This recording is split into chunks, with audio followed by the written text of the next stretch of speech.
ಬೆಂಗಳೂರಿನ ಕಾಲ್ತುಳಿತಕ್ಕೆ 11 ಮಂದಿ ಬಲಿಯಾದಂತಹ ಹಿನ್ನೆಲೆಯಲ್ಲಿ ಇವತ್ತು ಸಿಎಂ ನಿವಾಸದಲ್ಲಿ ಮೀಟಿಂಗ್ ನಡೆಯಿತು. 1 ಗಂಟೆ ನಡೆದಂತಹ ಮೀಟಿಂಗ್ ಈಗ ಅಂತ್ಯವಾಗಿದೆ. ಸಭೆ ಮುಗಿಸಿ ತೆರಳಿದ್ದಾರೆ ಸಿಎಂ ಸಿದ್ದರಾಮಯ್ಯ.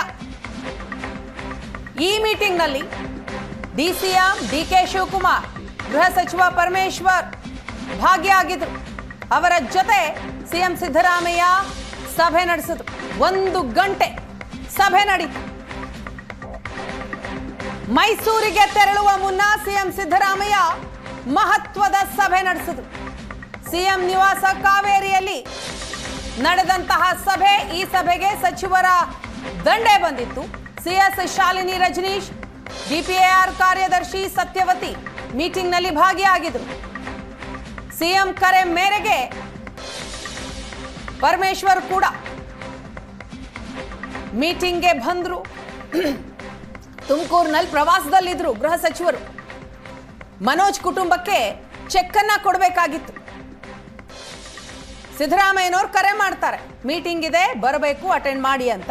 ಸೊ ತಮ್ಮ ಕಾರ್ಯಕ್ರಮವನ್ನ ಅರ್ಧಕ್ಕೆನೆ ಮೊಟಕುಗೊಳಿಸಿ ಗೃಹ ಸಚಿವ ಪರಮೇಶ್ವರ್ ಅವರು ಮೀಟಿಂಗ್ ಬರ್ತಾರೆ. ಇನ್ನು ಡಿಸಿಎಂ ಡಿಕೆ ಶಿವಕುಮಾರ್ ಅವರು ಕೂಡ ತುರ್ತಾಗಿ ಮೀಟಿಂಗ್ ಬಂದು ಅಟೆಂಡ್ ಆದ್ರು. ಕನಕಪುರಕ್ಕೆ ಹೋಗಿದ್ರು ಡಿಕೆಶಿ, ಅವ್ರಿಗೂ ಕೂಡ ಸಿಎಂ ಕರೆ ಮಾಡ್ತಾರೆ, ಮೀಟಿಂಗ್ ಇದೆ ಬನ್ನಿ ಅಂತ ಕರೀತಾರೆ. ಸೊ ಡಿಕೆಶಿಯು ಕೂಡ ತುರ್ತಾಗಿ ಬಂದು ಮೀಟಿಂಗ್ ಅಟೆಂಡ್ ಮಾಡಿದ್ರು.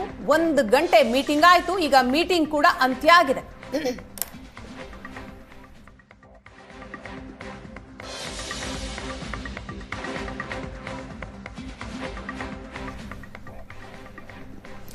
ಈ ಬಗ್ಗೆ ಮಾಹಿತಿಯನ್ನ ಕೊಡ್ತಾರೆ ನಮ್ಮ ಪ್ರತಿನಿಧಿ ರವಿ ಶಿವರಾಮ್. ಇದೀಗ ನಮ್ಮ ಜೊತೆ ಸಂಪರ್ಕದಲ್ಲಿದ್ದಾರೆ.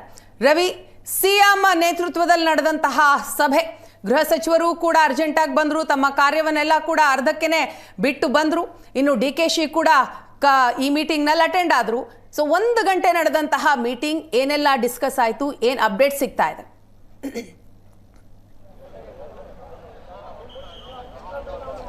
ವೀಣಾ, ಇವತ್ತು ಸಿಎಂ ಸಿದ್ದರಾಮಯ್ಯ ನಿವಾಸದಲ್ಲಿ ಬಹಳ ಗಂಭೀರವಾದ ಮೀಟಿಂಗ್ ನಡೆದುಕೊಳ್ಳುವಂಥ ಮಾಹಿತಿಗಳು ಬರ್ತಾ ಇದ್ದಾವೆ.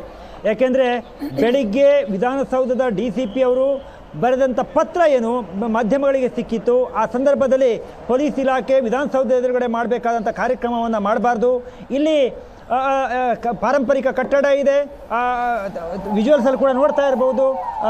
ಈಗಷ್ಟೇ ಕಾರ್ಯಕ್ರಮವನ್ನು ಮುಗಿಸಿ ಪರಮೇಶ್ವರ್ ಅವರು ಹೋಗ್ತಾ ಇದ್ದಾರೆ, DCM ಅವರು ಕೂಡ ಹೋಗ್ತಾ ಇದ್ದಾರೆ.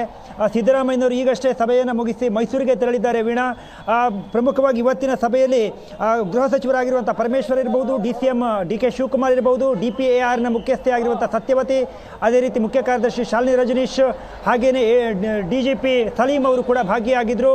ಯಾಕೆ ಇವರೆಲ್ಲರೂ ಕೂಡ ಭಾಗಿಯಾಗಿದ್ರು ನೋಡ್ತಾ ಹೋದರೆ, ಬಹುಶಃ ಆರಂಭದಲ್ಲಿ ಯಾವಾಗ ಕಾಲ್ತುಳಿತ ಆಯಿತು ಅದೇ ದಿನ ಸಂಜೆ ಪತ್ರಿಕಾಗೋಷ್ಠಿ ಮಾಡಿದಂಥ ಮುಖ್ಯಮಂತ್ರಿಗಳು ಯಾವ ಅಧಿಕಾರಿಗಳ ಮೇಲೆಯೂ ಕ್ರಮವನ್ನು ಕೈಗೊಂಡಿರಲಿಲ್ಲ. ಅಚಾನಕ್ಕಾಗಿ ಇದೆಲ್ಲ ಪ್ರಕರಣಗಳಾದವು, ಜನ ಏಕಾಏಕಿ ಬಂದರು, ಹೀಗಾಗಿ ಘಟನೆ ಸಂಭವಿಸಿತು ಎನ್ನುವಂಥ ಮಾತನ್ನು ಹೇಳ್ತಾ ಇದ್ರು. ಆದರೆ ಯಾವಾಗ ಇದರ ತೀವ್ರತೆ ಜಾಸ್ತಿ ಆಯಿತು, ದೇಶ ಮಟ್ಟದಲ್ಲಿ ಇದು ಸುದ್ದಿ ಆಯಿತು, ಚರ್ಚೆ ಆಯಿತು, ಆಗ ಇಂಥದ್ದೊಂದು ಕಾರ್ಯಕ್ರಮಕ್ಕೆ ಅವಕಾಶ ಕೊಟ್ಟಿದ್ದು ಯಾಕೆ ಅನ್ನುವಂಥ ಪ್ರಶ್ನೆಗಳನ್ನು ವಿಪಕ್ಷದವರು ಮಾಡೋದಕ್ಕೆ ಶುರು ಮಾಡಿದ್ರು. ಈ ಸಂದರ್ಭದಲ್ಲಿ ಸರ್ಕಾರದ ಮೇಲೆ ಆಗ್ತಾ ಇದ್ದಂಥ ಬಹುದೊಡ್ಡ ಮುಜುಗರ ಮತ್ತು ಸರ್ಕಾರ ಯಾವ ಕ್ರಮವನ್ನು ಕೈಗೊಂಡಿದೆ ಹೇಳುವಂಥ ಮಾಹಿತಿಯನ್ನು ಹೈಕೋರ್ಟ್ ಕೇಳಿದಾಗ ನಾಡಿದ್ದು ಮಂಗಳವಾರ ಮತ್ತೆ ಹೈಕೋರ್ಟ್ಗೆ ವರದಿಯನ್ನು ಕೊಡಬೇಕಾಗಿದೆ. ಈ ಹಿನ್ನೆಲೆಯಲ್ಲಿ ಸರ್ಕಾರ ಬಹಳ ಗಂಭೀರವಾಗಿ ಪ್ರಕರಣವನ್ನು ಪರಿಗಣಿಸಿ ಬೆಂಗಳೂರಿನ ಪೊಲೀಸ್ ಕಮಿಷನರ್ ಆಗಿದ್ದಂಥ ದಯಾನಂದ್ ಅವರನ್ನು ಸಸ್ಪೆಂಡ್ ಮಾಡಿದಂತೆ ಒಟ್ಟು 5 ಸಸ್ಪೆಂಡ್ ಮಾಡಿತು. ಆಗ ಪ್ರತಿಪಕ್ಷಗಳು ಸೇರಿದಂತೆ ಸಾರ್ವಜನಿಕವಾಗಿ ಟೀಕೆಗಳು ವ್ಯಕ್ತವಾಗಿದ್ದು, ಒಂದು ಕಾರ್ಯಕ್ರಮವನ್ನು ನಡೆಸೋದು ಸರ್ಕಾರ ಕೇವಲ ಪೊಲೀಸ್ ಇಲಾಖೆಯ ಮೇಲೆ ಅಥವಾ ಯಾವುದೋ ಒಬ್ಬ ಅಧಿಕಾರಿಗಳ ಮೇಲೆ ಹಾಕಿದರೆ ಹೇಗೆ ಅನ್ನುವಂಥ ಟೀಕೆಗಳು ವ್ಯಕ್ತವಾದ ಸಂದರ್ಭದಲ್ಲಿ ಇವತ್ತು ಬೆಳಿಗ್ಗೆ ವಿಧಾನಸೌಧದ DCP, ಈ ಹಿಂದೆ DPARನ ಮುಖ್ಯಸ್ಥೆ ಸತ್ಯವತಿ ಅವರಿಗೆ ಬರೆದಿರುವಂಥ ಪತ್ರ, ವಿಧಾನಸೌಧದಲ್ಲಿ ಕಾರ್ಯಕ್ರಮವನ್ನು ಮಾಡಬೇಡಿ, ಇದಕ್ಕೆ ಸಮಯ ಬೇಕಾಗುತ್ತೆ, ಬೆಂಗಳೂರಿನಂಥ RCB ತಂಡಕ್ಕೆ ಅಭಿಮಾನಿಗಳು ಜಾಸ್ತಿ ಇದ್ದಾರೆ, CCTV ಕ್ಯಾಮೆರಾಗಳನ್ನು ಅಳವಡಿಸಬೇಕಾಗಿದೆ, ಇಲ್ಲಿ ಡ್ರೋನನ್ನು ಹಾರಿಸಬಾರ್ದು, ಈ ಎಲ್ಲ ಒಂದು ಅಂಶಗಳುಳ್ಳಂಥ ಸುದೀರ್ಘ ಪತ್ರ ಏನಿದೆ ಅದು ಮಾಧ್ಯಮಗಳ ಮೂಲಕ ಹೊರಗಡೆ ಬಂತು. ಈ ಸಂದರ್ಭದಲ್ಲಿ ಕೇವಲ ಪೊಲೀಸ್ ಇಲಾಖೆದು ಮಾತ್ರ ತಪ್ಪಾಗಿದೆ, ಪೊಲೀಸ್ ಮಾತ್ರ ತಪ್ಪನ್ನು ಮಾಡಿದ್ದಾರೆ ಹೇಳುವಂಥ ಏನು ಸರ್ಕಾರ ಮಾಡೋಕ್ಕೆ ಹೊರಟಿದೆ ಅನ್ನುವಂಥ ರೀತಿಯಲ್ಲಿ ಅವರು ಕ್ರಮಗಳನ್ನು ಕೈಗೊಂಡಿದ್ರು. ಸಹಜವಾಗಿ ಸರ್ಕಾರಕ್ಕೂ ಕೂಡ ಈ ಒಂದು ಹಂತದಲ್ಲಿ ಮುಜುಗರನ್ನು ತರಿಸುವಂಥ ವಿಷಯವಾಗಿ ಪರಿಗಣನೆ ಆಯಿತು. ಆ ಎಲ್ಲ ಹಿನ್ನೆಲೆಯಲ್ಲಿ ಮುಖ್ಯಮಂತ್ರಿ ಸಿದ್ದರಾಮಯ್ಯನವರು, G Parameshwar, DCM DK Shivakumar ಮತ್ತು ಸರ್ಕಾರದ ಮುಖ್ಯ ಕಾರ್ಯದರ್ಶಿ ಶಾಲಿನಿ ರಜನೀಶ್ ಇವರೆಲ್ಲರೂ ಸೇರಿ ಮುಖ್ಯಮಂತ್ರಿಗಳ ನಿವಾಸದಲ್ಲಿ ಸಭೆಯನ್ನು ಮಾಡಿದ್ದಾರೆ. ಯಾಕೆಂದರೆ ನಾಳೆ ಪೊಲೀಸ್ ಇಲಾಖೆ ಬಗ್ಗೆ ಹೈಕೋರ್ಟ್ ಪ್ರಶ್ನೆಯನ್ನು ಕೇಳಬಹುದು, ಸರ್ಕಾರಕ್ಕೂ ಪ್ರಶ್ನೆಯನ್ನು ಈಗಾಗಲೇ ಕೇಳಿದೆ, ಸಂಬಂಧಪಟ್ಟಂತೆ ಯಾವೆಲ್ಲ ಕ್ರಮವನ್ನು ಕೈಗೊಂಡಿದೆ, ಮುನ್ನೆಚ್ಚರಿಕೆಯನ್ನು ಯಾಕೆ ವಹಿಸಿಲ್ಲ ಇತ್ಯಾದಿ ಒಬ್ಬರ ಮೇಲೆ ಒಬ್ಬರು ನಾಳೆ ಕೆಸರೆರಚಾಟ ಮಾಡುವಂಥ ಸನ್ನಿವೇಶ ಎದುರಾಗಬಹುದು. ಪೊಲೀಸ್ ಇಲಾಖೆಯಲ್ಲಿರುವವರು ತಾವು ಯಾವ ಪರ್ಮಿಷನನ್ನು ಕೊಟ್ಟಿರಲಿಲ್ಲ ಹೇಳೋದನ್ನು ಲಿಖಿತವಾಗಿ ದಾಖಲೆ ರೂಪದಲ್ಲಿ ಇವತ್ತೇನು ಲೆಟರ್ ಹೊರಗಡೆ ಬರ್ತಾ ಇದೆ. ಹೀಗಾಗಿ ಈ ಹಿಂದೆಯೂ ಕೂಡ ಸ್ಟೇಡಿಯಂಲಾದಂಥ ಕಾರ್ಯಕ್ರಮದ ಬಗ್ಗೆ ಸ್ವತಃ ದಯಾನಂದ್ ಅವರು, ಕಮಿಷನರ್ ಆಗಿ ದಯಾನಂದ್ ಅವರು ಆ ಕಾರ್ಯಕ್ರಮಕ್ಕೆ ಅವಕಾಶವನ್ನು ಮಾಡಿಕೊಡ್ಬೇಡಿ ಹೇಳುವಂಥ ಮಾತನ್ನು ಹೇಳಿದರು ಎನ್ನುವಂಥದ್ದು ಕೂಡ ಚರ್ಚೆ ಆಗ್ತಿರುವಂಥ ಭಾಗ. ಆದರೆ ದಾಖಲೆ ರೂಪದಲ್ಲಿ ಯಾವುದೂ ಸಹ ಇಲ್ಲ. ಇನ್ನೊಂದು ಕಡೆ ವಿಧಾನಸೌಧದಲ್ಲಿ ಕಾರ್ಯಕ್ರಮವನ್ನು ಮಾಡುವಾಗ ಸ್ವತಃ DCP ಆಗಿರುವಂಥ ವಿಧಾನಸೌಧ DCP ಆಗಿರುವಂಥ ಕರಿ ಬಸವನ ಅವರು ಹೇಳಿದ್ರಂತೆ ಯಾವುದೇ ಕಾರಣಕ್ಕೂ ಇಲ್ಲಿ ಕಾರ್ಯಕ್ರಮವನ್ನು ಮಾಡಬಾರ್ದು ಅಂತ ಹೇಳಿದಾಗ ಸ್ವತಃ ನಾವು ಮಾಧ್ಯಮದವರಾಗಿ ನೋಡಿದ್ವಿ ಅವತ್ತಿನ ಮೆಟ್ಲುಗಳ ಮೇಲೆ ನಡೆದಂಥ ಕಾರ್ಯಕ್ರಮದಲ್ಲಿ ಸತ್ಯವತಿ ಅವರು ಒಂದು ರೀತಿ ಗರಂ ಆಗಿ ಪ್ರಶ್ನೆಯನ್ನು ಮಾಡ್ತಾರೆ DCPಗೆ, ನಾವು ಕಾರ್ಯಕ್ರಮ ನಡೆಸೋರು ನಿಮಗೆ ಮಾಡೋದಕ್ಕೇನಾಗತ್ತೆ ಹೇಳುವಂಥ ರೀತಿಯಲ್ಲಿ ಅವರು ದಾಟಿಯಲ್ಲಿ ಅವರು ಮಾತನಾಡ್ತಾರೆ. ಹೀಗಾಗಿ ಬಹುಶಃ ತಾವು ಪೊಲೀಸ್ ಇಲಾಖೆಯಲ್ಲಿ ತೆಗೆದುಕೊಂಡಂಥ ಮುನ್ನೆಚ್ಚರಿಕೆ ಕ್ರಮಗಳೇನು, ನಾವು ಈ ಒಂದು ಕಾರ್ಯಕ್ರಮಕ್ಕೆ ಅವಕಾಶವನ್ನು ಕೊಟ್ಟಿರಲಿಲ್ಲ ಅನ್ನೋದನ್ನು ದಾಖಲೆ ಸಹಿತವಾಗಿ ಬರೆದ ಪತ್ರದ ಮೂಲಕ ಇವತ್ತು ಬಿಡುಗಡೆಗೊಂಡಿದೆ. ಹೀಗಾಗಿ ಸರ್ಕಾರಕ್ಕೆ ಇದು ದೊಡ್ಡ ಪ್ರಶ್ನೆ. ಪೊಲೀಸ್ ಇಲಾಖೆ ಹೇಳಿದ್ರೂ ಕೂಡ ಇಂಥದ್ದೊಂದು ಕಾರ್ಯಕ್ರಮವನ್ನು ಮಾಡಬಾರ್ದು ಅನ್ನುವಂಥ ಸೂಚನೆ ಇದ್ರೂ ಕೂಡ ಇವತ್ತು KCA ಪರ್ಮಿಷನ್ ಅನ್ನು ಕೇಳಿರಬಹುದು, RCB ಪರ್ಮಿಷನ್ ಅನ್ನು ಕೇಳಿರಬಹುದು. ಆದರೆ ಒಂದು ಕಾರ್ಯಕ್ರಮವನ್ನು ವ್ಯವಸ್ಥಿತವಾಗಿ ಮಾಡಬೇಕಾಗಿದ್ದು ಸರ್ಕಾರದ ಜವಾಬ್ದಾರಿಯಾಗಿರ್ತವೆ.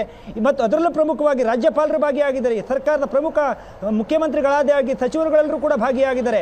ಇದು ಸರ್ಕಾರದ ಕಾರ್ಯಕ್ರಮ ಅಲ್ಲ ಅಂತ ಬಾಯಿ ಮಾತು ಹೇಳಬಹುದು. ಆದರೆ ಆ ಕಾರ್ಯಕ್ರಮ ಅಲ್ಲದೆ ಹೋದರೆ ಮೆಟ್ಟಿಲುಗಳ ಮೇಲೆ ಯಾಕಾಯಿತು ಅನ್ನುವಂಥ ಪ್ರಶ್ನೆಗಳು ಸಹಜವಾಗಿ ಬರ್ತವೆ. ಎಲ್ಲ ಕಾರಣಕ್ಕೋಸ್ಕರ ಸರ್ಕಾರ ಇವತ್ತು ಉತ್ತರವನ್ನು ಕೊಡಬೇಕಾದಂಥ ಜಾಗದಲ್ಲಿ ನಿಂತಿದೆ. ಅದರ ಉದ್ದೇಶವಾಗಿ ಇವತ್ತು ಮುಖ್ಯಮಂತ್ರಿಗಳ ನಿವಾಸದಲ್ಲಿ ಸಭೆಯನ್ನು ಮಾಡಿ ಮುಂದೆ ಯಾವ ಕ್ರಮವನ್ನು ಕೈಗೊಳ್ಳಬೇಕು ಕುರಿತಾಗಿ ಚರ್ಚೆಯನ್ನು ಮಾಡಿದ್ದಾರೆ ಅಂತ ಮಾಹಿತಿಗಳು ಬರ್ತಾ ಇದ್ದಾವೆ.